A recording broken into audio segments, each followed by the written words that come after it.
2000 ছাড়িয়েছে ইরানে বিক্ষোভকারীর মৃত্যুর সংখ্যা। কড়া অবস্থানে খামেনি সরকার। মার্কিন হামলা ঠেকাতে পারবে কি তেহরান? ইরানে হামলা চালাবে কিনা তা নিয়ে সিদ্ধান্ত নিতে পারছে না আমেরিকা। দাবি ব্রিটিশ সংবাদপত্রের। ইরানে আঘাতের ঝুঁকি কতটা? বাংলাদেশ ও চীনের উপর নজর রাখতে বঙ্গোপসাগরে ভারতের নৌঘাঁটি। দুই প্রতিবেশীকে নাজেহাল করতে এটি কি দিল্লির নয়া চাল? আসসালামু আলাইকুম, দেখছিলেন Bangla vision world news headline. ইরানে চলমান সরকার বিরোধী তীব্র রক্তক্ষয়ী বিক্ষোভে নিহতের সংখ্যা 2000 ছাড়িয়েছে বলে জানিয়েছে দেশটির এক নিরাপত্তা কর্মকর্তা। তবে এই সংখ্যা কয়েক হাজার হতে পারে বলে আশঙ্কা করছে জাতিসংঘ। এদিকে ইরানের ওপর যুক্তরাষ্ট্র সরাসরি হামলা চালালে যে কোনো পদক্ষেপ নিতে তেহরান প্রস্তুত আছে বলে আবারও সতর্ক করে দিয়েছেন দেশটির পররাষ্ট্রমন্ত্রী আব্বাস আরাকচি। মঙ্গলবার বেশ কয়েকজন আন্দোলনকারীর বরাত দিয়ে সংবাদ মাধ্যমগুলো জানিয়েছে, চলমান বিক্ষোভ দমাতে সরাসরি গুলি করা সহ কঠোর পদক্ষেপ নিয়েছে খামেনি সরকার। এমনকি বিক্ষোভকারীদের উপর এলোপাতাড়ি গুলিও চালিয়েছে ইরানের নিরাপত্তা কর্মীরা। এতে ঘটনাস্থলেই মৃত্যু হয়েছে বহু বিক্ষোভকারীর। তবে ইন্টারনেট বন্ধ থাকায় সঠিক তথ্য পাওয়া কঠিন হচ্ছে। জাতিসংঘের মানবাধিকার প্রধান ভলকার তুর্কের সংখ্যা নিহতের সংখ্যা 2000-এর বেশি হতে পারে। এদিকে ইরানের নিরাপত্তা বাহিনীর দাবি, দেশটির দক্ষিণ পূর্বাঞ্চলীয় শহর থেকে ইসরায়েল সমর্থিত সন্ত্রাসী গোষ্ঠীর বহু সদস্যকে আটক করেছে তারা। একই সাথে শহরের বিভিন্ন জায়গায় লুকোনো মার্কিন অস্ত্র ও বিস্ফোরক উদ্ধার করেছে ইরানের গোয়েন্দা বাহিনী। ইরানের এই রক্তাক্ত পরিস্থিতিতে দেশটির উপর যুক্তরাষ্ট্র সামরিক হামলা চালালে তেহরান পাল্টা জবাব দেয়া সহ সব ধরনের পদক্ষেপের জন্য প্রস্তুত আছে বলে আবারও হুঁশিয়ার করে দিয়েছেন ইরানের পররাষ্ট্রমন্ত্রী আব্বাস আরাকচি। বলেন, ইরানের উপর যুক্তরাষ্ট্র সামরিক অভিযান চালালে তার কড়া জবাব দিতে এমনকি যুদ্ধের জন্য প্রস্তুত খামেনি সরকার। তবে একই সাথে যুক্তরাষ্ট্রের সাথে ইরান আলোচনায় বসতেও রাজি আছে বলে জানান পররাষ্ট্রমন্ত্রী আব্বাস আরাকচি। এদিকে ইরানে কি সামরিক হামলা চালাবে আমেরিকা তা নিয়ে চূড়ান্ত কোনো সিদ্ধান্তে পৌঁছতে পারছে না ট্রাম্প প্রশাসন। উপদেষ্টা ও মিত্রদের পরস্পর বিরোধী পরামর্শে ব্যাপক সিদ্ধান্তহীনতায় ভুগছেন মার্কিন প্রেসিডেন্ট ডোনাল্ড ট্রাম্প। এক প্রতিবেদনে এমন দাবি করেছে ব্রিটিশ সংবাদ মাধ্যম দ্য গার্ডিয়ান। বিক্ষোভকারীদের নিরাপত্তা, ঘনবসতিপূর্ণ তেহরানে হামলার ঝুঁকি এবং সম্ভাব্য আন্তর্জাতিক প্রতিক্রিয়া সব মিলিয়ে ট্রাম্পের জন্য জটিল হয়ে দাঁড়িয়েছে ইরানে সামরিক হস্তক্ষেপের অঙ্কটা। শেষ পর্যন্ত কোন পথ বেছে নেবে আমেরিকা? হিজল জোবাইরের ডেস্ক রিপোর্টে বিস্তারিত। ইরানের সাথে চলমান উত্তেজনার মাঝে যেন এক কঠিন ধাঁধার সামনে এসে পড়েছেন মার্কিন প্রেসিডেন্ট ডোনাল্ড ট্রাম্প। ইরান ইস্যুতে গভীর দোলাচল চলছে তার পরামর্শদাতা ও মিত্রদের মধ্যে। কেউ বলছেন অবিলম্বে কড়া পদক্ষেপ নিয়ে ইরানে হামলা চালানো উচিত, অন্যরা সতর্ক করে বলছেন এমন সিদ্ধান্ত অত্যন্ত ঝুঁকিপূর্ণ হতে পারে। দ্য গার্ডিয়ানের বিশেষ এক প্রতিবেদনে এই পরিস্থিতির বিস্তারিত তুলে ধরা হয়েছে। ট্রাম্পের উপদেষ্টাদের কেউ কেউ যুক্তি দিচ্ছেন, এখন হামলা করলে ইরান সরকার যুক্তরাষ্ট্র ও ইসরায়েলের বিরুদ্ধে ইসলাম ও দেশবিরোধী ষড়যন্ত্র করার ধোঁয়া তুলবে এবং কঠোরভাবে বিক্ষোভ দমনকে বৈধতা দেবে। অন্যরা বলছেন, ট্রাম্প বারবার বিক্ষোভকারীদের সুরক্ষার যে প্রতিশ্রুতি দিয়ে চলেছেন তা রক্ষা করতে দ্রুত পদক্ষেপ নেওয়া দরকার। ক্ষমতাচ্যুত হয়ে পালিয়ে যাওয়া ইরানের সাবেক শাহ ছেলে রেজা পাহলভিও ট্রাম্পকে হস্তক্ষেপের আহ্বান জানাচ্ছেন। বিশ্লেষকদের বরাত দিয়ে গার্ডিয়ান জানিয়েছে, ট্রাম্প প্রশাসনের কাছে ইরানে হস্তক্ষেপ বিষয়ে স্পষ্ট পরিকল্পনা নেই। মার্কিন সামরিক বাহিনীরও তেমন বড় কোনো প্রস্তুতি দেখা যাচ্ছে না। এছাড়া মধ্যপ্রাচ্যের বন্ধু দেশগুলো, বিশেষ করে কাতার, ট্রাম্পকে আপাতত শান্ত থাকার পরামর্শ দিচ্ছে। নিউ ইয়র্ক টাইমস ও ওয়াল স্ট্রিট জার্নাল জানিয়েছে, ট্রাম্পের সামনে ইরান ইস্যুতে বিভিন্ন বিকল্প রাখা হয়েছে, তবে তিনি কোন পথে এগোবেন সেই সিদ্ধান্ত নেওয়া কঠিন হয়ে পড়েছে।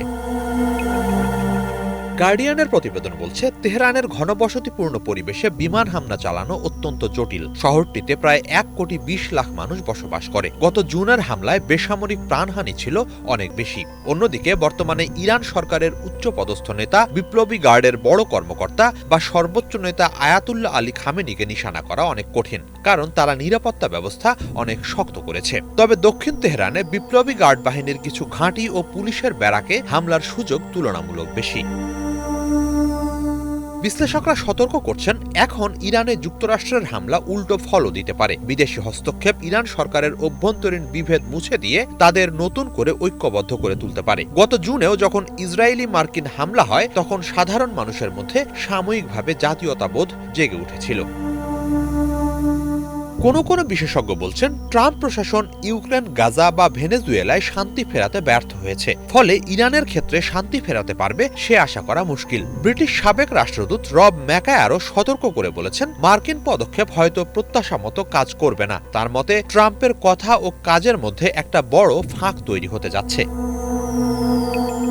ইরান সরকার মানুষকে বোঝাতে চাইছে বিদেশিরা দেশে বিশৃঙ্খলা সৃষ্টি করছে। এরই মাঝে টেলিভিশনে এক সাক্ষাৎকারে প্রেসিডেন্ট মাসুদ পেজেশকিয়ান জাতীয় ঐক্যের ডাক দিয়ে বলেছেন, বাইরের শত্রুরা দাঙ্গাবাজদের উস্কে দিচ্ছে। ৮০% বিক্ষোভকারীর অভাব অভিযোগ সঠিক থাকলেও যারা মসজিদ বা দোকানে আগুন দিচ্ছে তারা সন্ত্রাসী। যুক্তরাষ্ট্র অর্থনীতিকে অস্ত্র বানিয়ে ইরানকে নতজানু করতে চায়। পেজেশকিয়ান দেশবাসীকে সরকারের পাশে থাকার আহ্বান জানিয়েছেন। এর ইতিবাচক ফলও দেখা যাচ্ছে।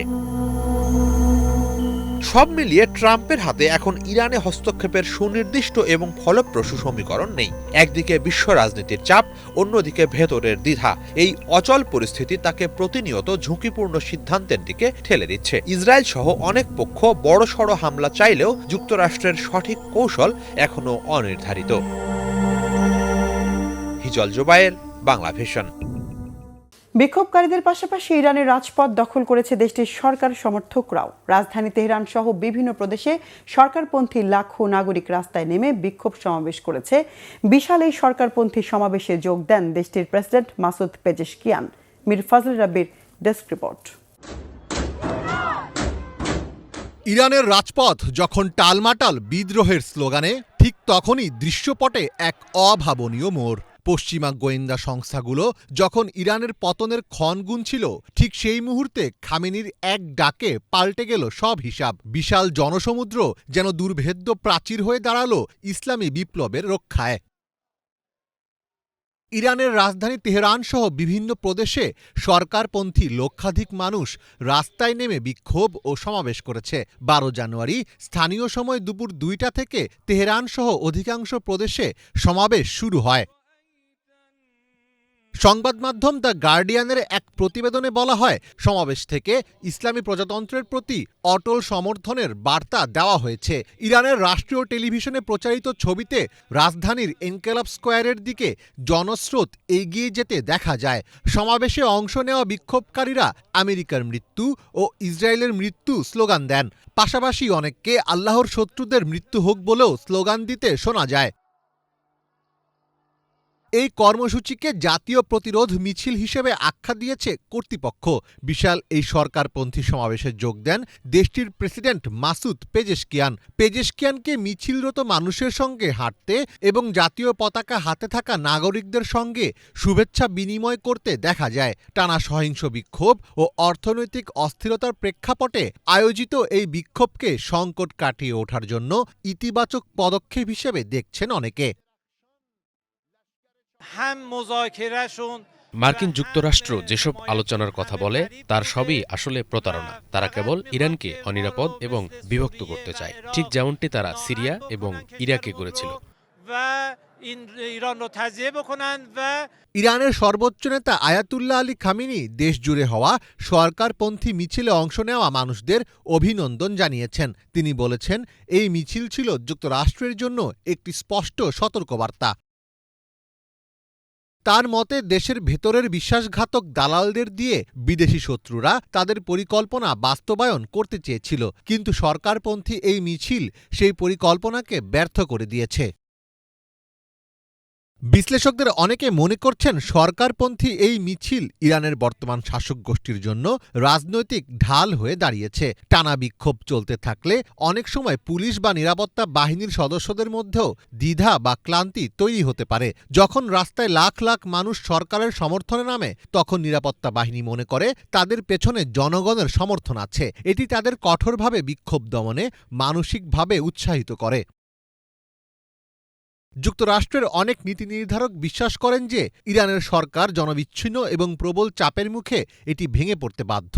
ফলে এই সরকারপন্থী জনস্রোত কেবল একটি মিছিল নয়, বরং পশ্চিমাদের জন্য একটি বড় ধরনের কূটনৈতিক ধাক্কা।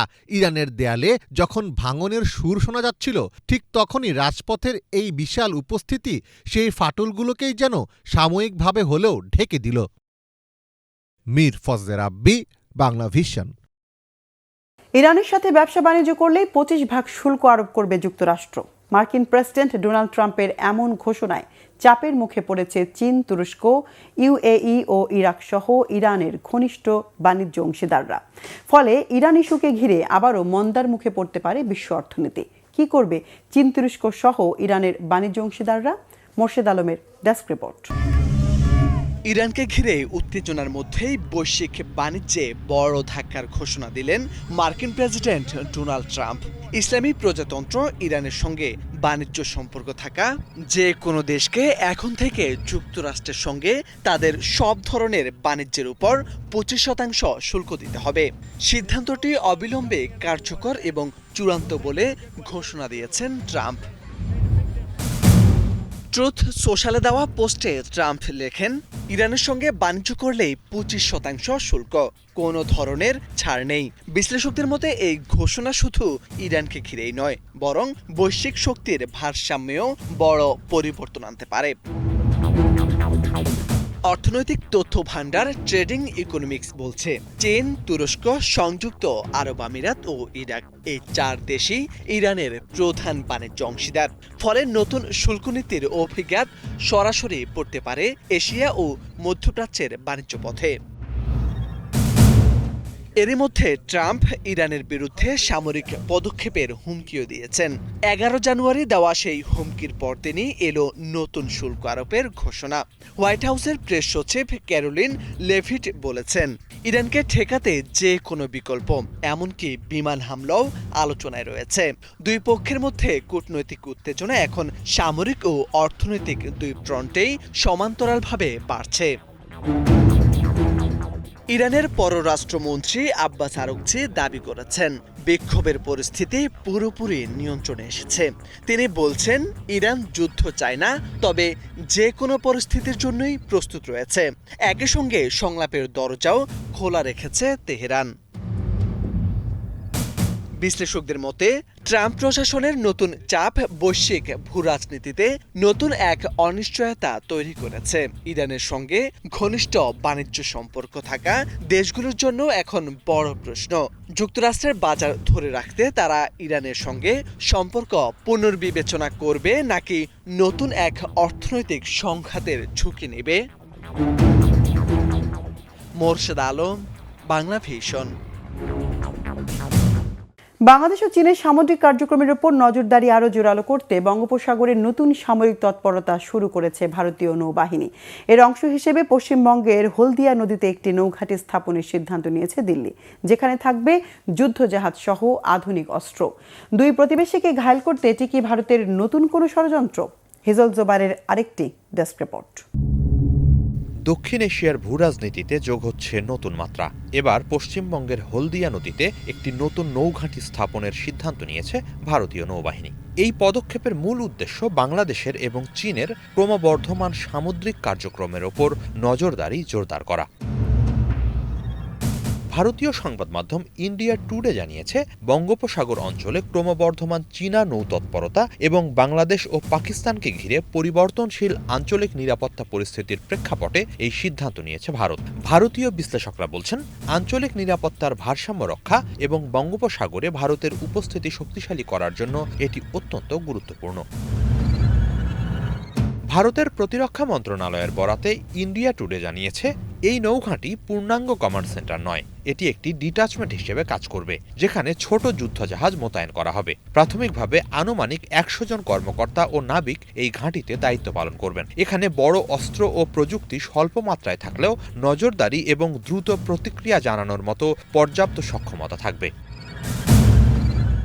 নৌবাহিনী ইতোমধ্যে ঘাঁটি তৈরির প্রাথমিক কাজ শুরু করেছে। পরিকল্পনায় আছে ফার্স্ট ইন্টারসেপ্টর ক্রাফট এবং new water jet first attack craft স্থাপন। সেগুলোকে CRN-91 গান এবং নাগাস্ত্রা সিস্টেমের মতো লয়টারিং মিউনিশন সক্ষমতা দেয়া হবে, যা আঘাত হানা এবং নজরদারি সক্ষমতা জোরদার করবে। খুব শীঘ্রই জেটি নির্মাণ শুরু হবে। ইন্ডিয়া টুডে জানিয়েছে এই নৌঘাঁটির জন্য বিদ্যমান হলদিয়া ডক কমপ্লেক্সকেও ব্যবহার করা হবে, যাতে দ্রুত কার্যক্রম শুরু করা সম্ভব হয়। প্রাথমিক পর্যায়ে একটি নির্দিষ্ট জেটি এবং তীরভিত্তিক সহায়ক অবকাঠামো নির্মাণ করা হবে। হলদিয়া কলকাতা থেকে প্রায় 100 কিলোমিটার দূরে এবং বঙ্গোপসাগরের প্রান্তে অবস্থিত, যা অবস্থানগত দিক থেকে অত্যন্ত কৌশলগত। বিশেষজ্ঞদের মতে উত্তর বঙ্গোপসাগরে এই পদক্ষেপের অনেক কারণ রয়েছে। এর মধ্যে অন্যতম হল চীনের পিপলস লিবারেশন আর্মির নেভির ক্রমবর্ধমান চলাচল, সমুদ্রপথে অনুপ্রবেশের উদ্বেগ এবং বাংলাদেশ থেকে ভারতে অবৈধ প্রবেশের সমস্যা। নৌঘাঁটিটি বঙ্গোপসাগরের নিরাপত্তা, আঞ্চলিক পরিস্থিতি পর্যবেক্ষণ এবং ভারতের ভূমিকা শক্তিশালী করার জন্য গুরুত্বপূর্ণ। এখনও এই ঘাঁটির নাম নির্ধারিত হয়নি, তবে এর কৌশলগত গুরুত্ব অপরিসীম। ছোট আকারের হলেও হলদিয়ার নৌঘাঁটি দক্ষিণ এশিয়ার সামরিক ভারসাম্যে প্রভাব ফেলবে এবং সমুদ্রপথে ভারতের নিয়ন্ত্রণ ও উপস্থিতি দৃঢ় করবে বলে মনে করা হচ্ছে। হিজল জোবায়ের, বাংলা ভিশন। গ্রিনল্যান্ডের মালিকানা আদায়ের জন্য আলোচনাকে অগ্রাধিকারে রাখা হয়েছে বলে জানিয়েছে হোয়াইট হাউস। যুক্তরাষ্ট্রের অঙ্গরাজ্য হিসেবে গ্রিনল্যান্ডকে ঘোষণার প্রস্তাব পেশ করেছেন Republican congressman Randy fine. Denmark থেকে গ্রিনল্যান্ড দখল নিতে ট্রাম্প অজুহাত হিসেবে নিরাপত্তা ও কৌশলগত কারণকে সামনে ঠেলে দেওয়ায় নেটোর সাথে সাংঘর্ষিক অবস্থানে চলে গেছে এই সামরিক জোটের সদস্য যুক্তরাষ্ট্র। আরেক সদস্য ডেনমার্কের অনুরোধে সম্ভাব্য সামরিক আগ্রাসন ঠেকাতে প্রস্তুতি নিতে শুরু করেছে নেটো। এমন অবস্থায় হোয়াইট হাউস মুখপাত্র ক্যারোলিন লেভিট জানিয়েছেন, গ্রিনল্যান্ড যুক্তরাষ্ট্রের কবজায় নিতে অনেকগুলো বিকল্প প্রস্তাব ট্রাম্পের সামনে পেশ করা হয়েছে। আলোচনাকে অগ্রাধিকারে রেখে সার্বিক বিকল্প নিয়ে চলছে চুলচেরা বিশ্লেষণ। লেভিট জানিয়েছেন, গ্রিনল্যান্ড ঘিরে চীন রাশিয়ার মতো শত্রু রাষ্ট্রের অপতৎপরতা মোকাবেলার গ্রিনল্যান্ডে যুক্তরাষ্ট্রের আধিপত্য প্রতিষ্ঠা করা জরুরি বলে মনে করছেন ট্রাম্প। এমন থমথমে অবস্থায় ট্রাম্পের অভিলাষকে আইনি প্রক্রিয়া আরও সহজ করার চেষ্টায় নেমেছেন Republican congressman Randy fine. Greenland annexation and statehood act নামে বিল পেশ করেছেন তিনি। কংগ্রেসম্যান ফাইন আশা করছেন, এই বিলের উপর ভর করে গ্রিনল্যান্ড দখলের মাধ্যমে যুক্তরাষ্ট্রকে অনন্য উচ্চতায় নিয়ে যেতে পারবেন ট্রাম্প। চাঁদ, মঙ্গল কিংবা সূর্য, মহাকাশ সম্পর্কে মানুষের জানার পরিধি আগের যে কোনো সময়ের চেয়ে বেড়েছে। তবে মানুষ যতই জানছে ততই তার সামনে আসছে আরও গভীর সব প্রশ্ন। বিজ্ঞানীরা বলছেন, মহাবিশ্বের মাত্র 5% সম্পর্কে নিশ্চিতভাবে জানে পৃথিবীবাসী। বাকি 95%ই এখনও রহস্যে ঘেরা। ডার্ক ম্যাটার থেকে শুরু করে ডার্ক এনার্জি অথবা ব্ল্যাক হোলের ভেতরের অজানা জগৎ, এসবই আধুনিক বিজ্ঞানের সবচেয়ে বড় প্রশ্ন। মহাবিশ্বের এমনই 5টি অমীমাংসিত রহস্য নিয়ে ইমরান মাহমুদের ডেস্ক রিপোর্ট। চাঁদ, মঙ্গল গ্রহ, সূর্য কিংবা দৃষ্টিসীমানার বাইরের গ্রহ নক্ষত্র, মহাবিশ্বের অনেক রহস্যই মানুষ সমাধান করতে পেরেছে, কিন্তু অমীমাংসিত রহস্যের সংখ্যাটাই বেশি। প্রতিটি নতুন আবিষ্কার নতুন প্রশ্ন তোলে। বিজ্ঞানীরা যেসব রহস্য এখনও সমাধান করতে পারেননি, তার মধ্যে চাঞ্চল্যকর 5টি রহস্যই তুলে ধরা হচ্ছে। বিজ্ঞানীরা এমন এক বস্তু চিহ্নিত করেছেন যাকে ডার্ক ম্যাটার বা বাংলায় অন্ধকার পদার্থ বলা হয়। এটি সরাসরি দেখা যায় না, কোনো আলো, রেডিও বা এক্স-রে তরঙ্গই এটিকে শনাক্ত করতে পারে না। তবুও গবেষকরা এর উপস্থিতি নির্ধারণ করতে পেরেছেন গ্যালাক্সি ও তারার গতিবিধি দেখে। অন্ধকার পদার্থ মহাবিশ্বের মোট ভরের প্রায় 27% গঠন করে বলে ধারণা করা হয়, তবে এর প্রকৃতি এখনও রহস্যময়। বিবিসি সায়েন্সে প্রকাশিত প্রতিবেদনে বলা হয়েছে, এর উৎপত্তি ও গঠন এখনও বিজ্ঞানীদের কাছে অজানা। 1990-এর দশক থেকে জানা গেছে, মহাবিশ্ব কেবল প্রসারিতই হচ্ছে না, বরং এর প্রসারণের হার ক্রমেই বৃদ্ধি পাচ্ছে। কোনো এক রহস্যময় শক্তি মহাবিশ্বের দ্রুত সম্প্রসারণ ঘটাচ্ছে, আর এই রহস্যময় শক্তি ডার্ক এনার্জি বা বাংলায় অন্ধকার শক্তি নামে পরিচিত। এটি মহাবিশ্বের প্রায় 68% অংশ দখল করে আছে। কেন এবং কিভাবে এটি মহাবিশ্বকে দ্রুত বিস্তার করতে সাহায্য করছে তা এখনও অজানা। লাইফ সায়েন্সে প্রকাশিত প্রতিবেদনে বিজ্ঞানীরা জানিয়েছেন, এই শক্তি আমাদের পরিচিত পদার্থবিজ্ঞানের নিয়মের বাইরে কাজ করে। ফাস্ট রেডিও বার্স্ট বা এফআরবি হল মহাবিশ্বের গভীর থেকে আসা অত্যন্ত শক্তিশালী কিন্তু স্বল্প সময়ের রেডিও সিগন্যাল। কোনো এফআরবি বারবার ঘটতে দেখা গেছে, আবার কোনোটা একবারই ঘটে। এর উৎস এখনও স্পষ্ট নয়। সম্ভাব্য উৎস হিসেবে বিজ্ঞানীরা নিউট্রন স্টার, ম্যাগনেটার, এমনকি ব্ল্যাক হোল বিবেচনা করছেন। সায়েন্টিফিক আমেরিকানে প্রকাশিত প্রতিবেদনে বলা হয়েছে, এই সংকেতগুলো মহাবিশ্বের গ্যাস ও ধুলোর বিস্তার বুঝতে সাহায্য করছে। আমরা জানি মহাবিশ্বের নির্ধারিত পরিমাণ সাধারণ পদার্থ যেমন প্রোটন, নিউট্রন বা ইলেকট্রন আছে, তবে তার অর্ধেকই আমরা খুঁজে পাই না। এটি বহু বছর ধরে রহস্য ছিল। space.com-এ প্রকাশিত প্রতিবেদনে বলা হয়েছে এটি মূলত গ্যালাক্সির বাইরে ইন্টারগ্যালাকটিক স্পেসে কম ঘনত্বে ছড়িয়ে রয়েছে, কিন্তু এই নিয়ে কোনো সুনিশ্চিত তথ্য গবেষকদের কাছে নেই।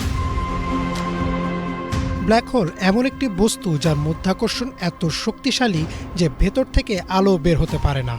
আমরা কেবল তার প্রান্ত বা ইভেন্ট হরাইজন দেখতে পারি, কিন্তু ব্ল্যাক হোলের ভেতরের অংশের প্রকৃতি এখনও অজানা। নেচার জার্নালে প্রকাশিত প্রতিবেদনে বিজ্ঞানীরা বলছেন ব্ল্যাক হোলের ভেতরে এক নতুন জগৎ থাকতে পারে যা আমাদের প্রচলিত প্রাকৃতিক নিয়মকানুনের একেবারেই বাইরে। মহাবিশ্বের রহস্য এখনও অগণিত। গবেষকদের মতে আমরা মহাবিশ্বের মাত্র ৫% নিশ্চিতভাবে জানি, আর বাকি ৯৫% এখনও রহস্যময়। এই অজানা বিষয়গুলোই বিজ্ঞানীদের নতুন প্রশ্নের দিকে ঠেলে দেয় এবং মহাবিশ্বের গভীর রহস্য আবিষ্কারের জন্য গবেষণা অব্যাহত রাখার সুযোগ তৈরি করে। ইমরান মাহমুদ, বাংলা ভিশন। মার্কিন প্রেসিডেন্ট ডোনাল্ড ট্রাম্প ক্ষমতায় আসার পর থেকে গেল ১ বছরে ১ লাখেরও বেশি অভিবাসীর ভিসা বাতিল করে নিজ নিজ দেশে ফেরত পাঠানো হয়েছে। যুক্তরাষ্ট্রকে নিরাপদ ও সুরক্ষিত রাখতে ধরপাকড় আর বিতাড়নের এই কর্মসূচি অব্যাহত থাকবে বলে জানিয়েছে মার্কিন পররাষ্ট্র দপ্তর। সোমবার মার্কিন পররাষ্ট্র দপ্তর থেকে প্রকাশিত নথিতে এই পরিসংখ্যান উঠে এসেছে। এর মধ্যে বিশেষ ক্ষেত্রে দক্ষ কর্মীর সংখ্যায় ২৫০০-এর বেশি। ভিসা বাতিল করে দেশে ফেরত পাঠানো হয়েছে যুক্তরাষ্ট্রের বিভিন্ন শিক্ষা প্রতিষ্ঠানে অধ্যয়নরত ৮,০০০-এর বেশি শিক্ষার্থীকে। পররাষ্ট্র মন্ত্রণালয়ের উপমুখপাত্র টমি পিগট জানিয়েছেন, ভিসা বাতিলের জন্য ৪টি কারণ বিশেষ ভূমিকা রেখেছে। এগুলো হচ্ছে ভিসার মেয়াদ শেষ হওয়ার পর যুক্তরাষ্ট্রে অবস্থান, মদ্যপ অবস্থায় গাড়ি চালানো, সহিংসতা ও চুরি। তিনি আরও জানান, ২০২৪-এর তুলনায় ২০২৫ সালে ভিসা বাতিলের সংখ্যা ১৫০% বেড়েছে। তবে একাধিক মানবাধিকার সংস্থার অভিযোগ এই প্রক্রিয়ায় ব্যাপক হারে মানবাধিকার লঙ্ঘন হয়েছে। অভিযোগ রয়েছে যুক্তরাষ্ট্র থেকে বিতাড়িত অনেকেরই বৈধ ভিসা এবং মেয়াদ ছিল। গেল বছর হাতকড়া আর পায়ে শেকল পরিয়ে দেশে ফেরত পাঠানোর দৃশ্য ব্যাপক সমালোচনার জন্ম দেয়। রেকর্ড গড়া অর্জনের দাবি করে গত মাসেই ট্রাম্প প্রশাসন দাবি করেছে, নতুন সরকার ক্ষমতায় আসার পর স্বেচ্ছায় যুক্তরাষ্ট্র ছেড়ে দেশে ফিরে গেছেন ২,৫০,০০০-এর বেশি মানুষ। গভীর সাগরের নিচ থেকে তোলা ঝিনুকের খোলস ভাঙতেই বেরিয়ে আসছে ঝলমলে মুক্তা, যেন সমুদ্র নিজেই তুলে দিচ্ছে তার লুকোনো ধন। ১৯৪০ সালে থেমে যাওয়া উপসাগরের হারানো ঐতিহ্য যেন নতুন করে ফিরে এসেছে চোখের সামনে। আল সুয়াইদি পালসের ফার্মে আধুনিক প্রযুক্তি আর শতবর্ষ পুরনো ঐতিহ্য মিলেমিশে পর্যটকদের সামনে তুলে ধরছে মুক্তা আহরণের রোমাঞ্চ, ইতিহাস আর পরিবর্তনের মহাযাত্রা। কিভাবে সম্ভব হলো? মুক্তার রহস্য নিয়ে থাকছে মোর্শেদ আলমের ডেস্ক রিপোর্ট। সাগরের গভীর থেকে দড়ি টেনে একের পর এক উঠানো হচ্ছে বিশাল ঝিনুকের জাক। শ্রমিকরা সেগুলো তুলে আনে কাঠের প্ল্যাটফর্মে। উপরে আনতেই ভেজা ঝিনুকগুলো চকচক করে রোদের আলোয়। সেগুলো থেকেই বাছাই করা হচ্ছে বড়, ভারী আর পরিণত বয়সের সেরা ঝিনুক। বাছাই শেষে দক্ষ হাতে তুলে নেওয়া হয় এক একটি ঝিনুক। ধাতব সরু ব্লেড ঢুকিয়ে সাবধানে খোলেন খোলস, আর ঠিক তখনই দেখা মিলে বহু মাসের প্রতীক্ষিত ফল, ঝিনুকের গভীরে লুকিয়ে থাকা ঝলমলে দৃষ্টিনন্দন মুক্তা। আকর্ষণীয় এই ঝিনুকগুলো পর্যটকদের মুগ্ধ করেছে সংযুক্ত আরব আমিরাতের আল সুয়াইদি পার্লসের পার্লস হাউস ফার্মে। একসময় উপসাগরের বাসিন্দাদের জীবনের মূল ভরসাই ছিল মুক্তা আহরণ। নীলাভ পানিতে ৪০ মিটার গভীরে নিঃশ্বাস আটকে ডুব দিত জেলেরা। জীবনের ঝুঁকি নিয়ে তুলত এক একটি ঝিনুক, যা ছিল আজকের সংযুক্ত আরব আমিরাত, কুয়েত ও বাহরাইনের প্রধান অর্থনৈতিক ভিত্তি। আমরা অতিথিদের দেখাই কিভাবে অতীতে আমিরাতিরা ডাইভিং করে মুক্তা সংগ্রহ করত। ঝিনুক খুলে দেখাই বিভিন্ন ধরনের মুক্তা এবং সেগুলো কিভাবে তৈরি হয়। তেল আবিষ্কার ছিল বড় পরিবর্তন, সেটাই ডাইভিং বন্ধ হওয়ার মূল কারণ। এখন সবকিছু নতুন করে শুরু করা হয়েছে আবার। বেশ সাড়া পাচ্ছি আমরা। আকার, দীপ্তি ও আকৃতির উপর নির্ভর করে এখানকার মুক্তা কয়েকশো থেকে কয়েক হাজার ডলারে বিক্রি হয়। সবকিছুই বদলে যায় বিংশ শতাব্দীর শুরুর দিকে, যখন জাপানি এক ব্যবসায়ী আবিষ্কার করেন মুক্তা চাষের কৃত্রিম পদ্ধতি। ঐতিহ্যের উপর নেমে আসে বিপর্যয়। এরপর তেল আবিষ্কারের ঢেউ বদলে দেয় পুরো উপসাগরকে। শান্ত মাছ ধরার গ্রামগুলো রূপ নেয় ইস্পাত ও কাচের মহানগরে। মুক্তা আহরণের যুগ শেষ হয়ে যায় 1940 সালে।